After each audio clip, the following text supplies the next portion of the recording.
শুনতে পাচ্ছেন? এটা কিন্তু জ্ঞানজাম নয়, গুঞ্জন, পাখিদের গুঞ্জন। সারা দিনের জমিয়ে রাখা গল্পগুলো একসাথে সবাই বলছে। কেউ বলছে, জানিস আজ একদমই খাবার পাইনি।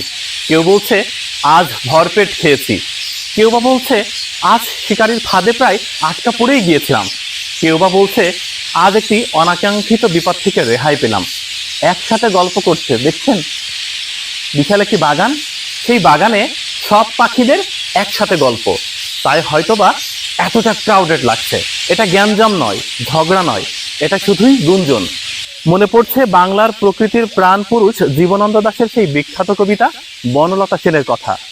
সমস্ত দিনের শেষে শিশিরের শব্দের মতন সন্ধ্যা আসে, ডানার রৌদ্রের গন্ধ মুছে ফেলে চিল, পৃথিবীর সব রং নিভে গেলে পাণ্ডুলিপি করে আয়োজন, তখন গল্পের তরে জোনাকির রঙে ঝিলমিল, সব পাখি ঘরে আসে, সব নদী ফোরাই জীবনের সব লেনদেন, থাকে শুধু অন্ধকার, মুখোমুখি বসিবার বনলতা সেন।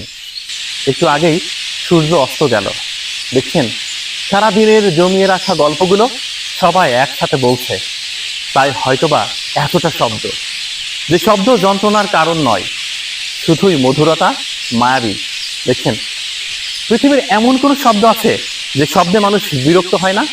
কিন্তু এই শব্দে কেউ বিরক্ত হয় না। এই শব্দ শুধু শুনতেই মন চায়। মনে হয় প্রকৃতির অলংকার তো পাখি,